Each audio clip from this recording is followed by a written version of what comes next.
आप सभी का हमारे चैनल सुनील सर हिंदी से परिचय में बहुत बहुत स्वागत है। और आज मैं राम लक्ष्मण परशुराम संवाद का काव्यांश फोर्थ का भावार्थ बताने जा रहा हूँ। इससे पहले काव्यांश फर्स्ट, सेकेंड और थर्ड का भावार्थ मैं बता चुका हूँ। तो सबसे पहले मैं पंक्तियाँ आपको सुनाता हूँ। कौशिक सुनहु मंद यहु बालकु, कुटिल काल बस निज कुल घालकु। भानु बंशी राकेश कलंकु, निपट निरंकुश अबुधु असंकु। काल कवल हुई है चन माही, कहो पुकारी खोरे मोहि नाही।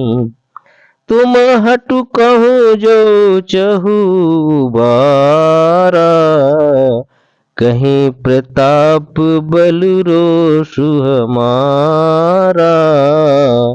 लखन कहूँ मुनि सुजस तुम्हारा, तुम ही अछत को बैरन पारा। अपने मुँह तुम आपन करनी, बारी अनेक भांति बहु बरनी। नहीं संतोष सुत पुनः कुछ कहूँ, निज ऋषि रोकी दुसह दुख सहूँ। वीर व्रती तुम धीर अशोभा, गारी देत न पाऊँ शोभा। सूर समर करनी करहीं, कहीं न जना वहीं आप। विद्यमान रन पाए रूप, कायर कथित प्रताप। तो सबसे पहले जो इसमें शब्द हैं उनका मैं आपको अर्थ बताता हूँ। और यदि आप पेंसिल लिए हों तो खास करके छात्राओं के लिए मैं कहता हूँ कि वो अपने बुक में उसका अर्थ नोट कर लेंगे। तो कौशिक से तात्पर्य हुआ है यहाँ पर विश्वामित्र, और कालवश मृत्यु के वशीभूत, घालकु घातक। भानुवंश से तात्पर्य होगा सूर्यवंशी। राकेश कलंकु, राकेश से तात्पर्य होता है चंद्रमा, कलंक होता है धब्बा, तो चंद्रमा का कलंक आप कर सकते हैं। निपट में पूरी तरह, निरंकुश जिस पर किसी का वश न चले, अबुध ना समझ, असंकु शंका रहित, क्षणमाही क्षण भर में।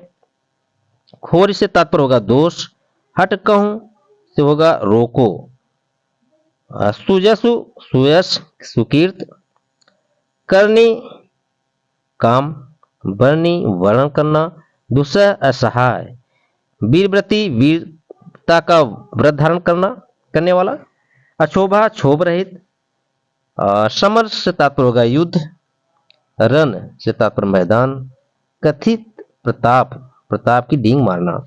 तो आप थर्ड काव्यांश में देखे होंगे कि वहां पर लक्ष्मण जी व्यंग करते हैं। जब वो व्यंग करते हैं कि जो भी लोग अनुचित कहूँ क्षमय महामुंधेर, तो जब ऐसा बोलते हैं, एक तो आप गलतियां करते हो फिर आप क्षमा मांगते हो, तो इस तरह से एक व्यंग ही हुआ। और जब कोई इंसान बार बार गलतियां करे तो और फिर उसके लिए क्षमा मांगे तो कहीं ना कहीं से लग जाता है कि व्यंग कर रहा है। और तो आप देखेंगे परशुराम जी लक्ष्मण की व्यंग भरी बातों को सुनकर अत्यधिक क्रोधित हो जाते हैं। तो उस समय उन्हें लगता है कि यह जो लक्ष्मण है ये ऐसे मानने वाला नहीं है, तो क्यों ना जो है इसके गुरु से मैं कहूँ। तो आपको पता है कि राम लक्ष्मण के गुरु जो है विश्वामित्र जी थे। तो वही कहते हैं कि कौशिक सुनहु मंद यहु बालक, वह विश्वामित्र से, कौशिक से तात्पर्य विश्वामित्र। कहते हैं विश्वामित्र सुनो, यह जो लक्ष्मण है बड़ा ही मंद बुद्धि का है, बड़ा ही मूर्ख है। कुटिल काल बस निज कुल घालक, अर्थात यह किसी भी क्षण कुटिल काल बस, अर्थात एक काल के वश में आ गया है, और निश्चय ही निज कुल घालक, निज कुल कुल में होता वंश, घालक मतलब घातक होगा, अर्थात यह अपने वंश के लिए निश्चय ही घातक है। आगे जो पंक्तियां हैं कि भानु वंश राकेश कलंकु, अर्थात यह सूर्य वंश में, यह जो लक्ष्मण है ना, यह सूर्य वंश में चंद्रमा पर लगे धब्बे के समान है। निपट निरंकुश अबुध असंकु, अर्थात मैं निश्चय पूर्वक कह रहा हूं, इसमें किसी प्रकार का कोई शक नहीं है। मैं एक तरह कहते मैं गारंटी ले रहा हूं तो एक आप कह सकते हैं, कह रहे हैं कि मैं निश्चित पूर्वक कह रहा हूं कि इसमें किसी प्रकार का कोई संदेह नहीं है, और यह निश्चय ही सूर्यवंश में चंद्रमा पर लगे कलंक के समान है, साबित होगा, ये भी कह सकते हैं आप। आगे है, काल कवल हुई है छनमाही, अर्थात ये कह रहे हैं पंक्तियों के माध्यम से कि यह किसी भी क्षण, काल कवल हुई है छनमाही, अर्थात यह किसी भी क्षण जो है मारा जा सकता है। और कहते हैं कहो पुकार खोर मोइनाही, अर्थात यह मेरे हाथों से किसी भी क्षण काल का ग्रास बन सकता है, मैं इसका वध कर सकता हूं, तो बाद में कोई मुझे इसका दोष न देगा कि भैया आपने इसको क्यों मार डाला। ओके, आगे है, तुम हट कहूं तो चहूं बारा, अर्थात देखेंगे आप जब कोई इंसान किसी को बार बार धमकाता है और धमकियां देता है, अपने वीरता का बखान करता है, और वह इंसान उससे डरता नहीं, तो उसे भी कहीं ना कहीं से डर लगने लगता है कि ये क्यों नहीं डर रहा है, तो लाओ मैं दूसरे से कहता हूँ, थोड़ा वो हमारे विषय में बताए तो क्या पता है डर जाए। तो वही ये यहाँ पर अपनाते हैं, विश्वामित्र से कहते हैं कि तुम हट कहो जो चहु बारा, तुम हमारे विषय में कुछ बताओ, इसको कुछ बताओ, तुम बचा सकते हो कैसे। कई प्रताप बल रोष हमारा, हमारे प्रताप के विषय में, बल के विषय में, हमारे क्रोध के विषय में शायद कोई वाकिफ नहीं है, मैं कहता हूं तब भी इसको विश्वास नहीं होता, तो आप गुरु हो तो आप बताओगे ना, शायद इसको विश्वास हो जाएगा और मुझसे ये डरेगा, इस तरह की बातें नहीं करेगा।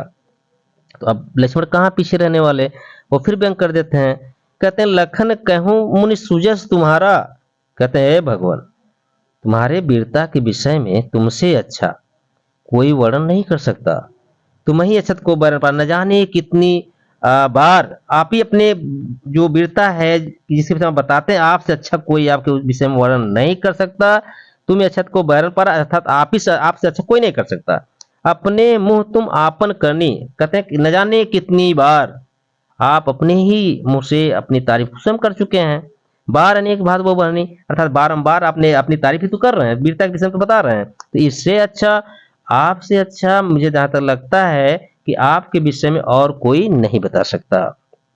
फिर कहते हैं कि नहीं संतोष तो पुनः कुछ कहूं, अगर इतना कहने के बावजूद भी आपको संतोष नहीं होता है तो भैया वो भी कह डालो, क्यों कि जन ऋष रोक दूसरे दुख सहूं, अगर आप उसको नहीं कहते, हो सकता है आपको दुख हो, तो जो अपनी पूरी भड़ास जो है ना वो निकाल डालो, कह डालो, उसे रोको मत, रोक कर एहसान मत जताओ और दुख मत सहो भाई। कहते हैं वीर व्रती तुम धीर अछोभा, कहते हैं एक तो भैया आप वीरता का व्रत धारण करने वाले, धैर्यवान और क्षोभ रहित हो, और कहते हैं गाली देत न पाऊं शोभा, इसलिए मैं आपको अगर गाली देता हूं तो ये शोभा नहीं देगा। और आगे जो पंक्तियां हैं, दोहा है जो है कि सूर समर करनी करें कहीं न जनावे, आप सूर मीन्स होता है वीर, समर मीन्स होता है युद्ध। तो कहते हैं कि जो वीर होता है ना, जब युद्ध क्षेत्र में जब उसका दुश्मन सूर समर करनी करें कहीं नहीं जितना, जो सूरवीर होता है वह युद्ध क्षेत्र में युद्ध करता है, न कि अपने विषय में डींगे मारता है, अपनी वीरता के विषय में आप मैंने क्या क्या किया था, किसको मार, ये सब नहीं बताता, वो युद्ध करता है।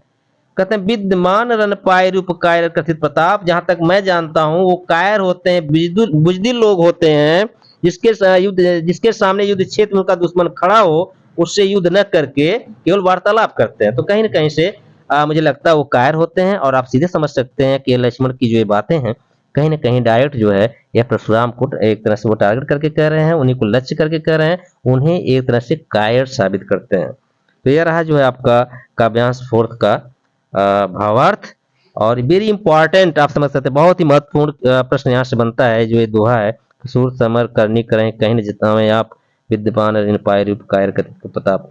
तो यहाँ से पूछा जाता है, अक्सर बोर्ड में आता है कि भाई एक वीर योद्धा की क्या विशेषताएं होती हैं, तो वेरी इंपॉर्टेंट क्वेश्चन यहाँ से बनता है। तो यदि यह भावार्थ आपको अच्छा लगा हो, इसे लाइक, सब्सक्राइब और शेयर अवश्य करें।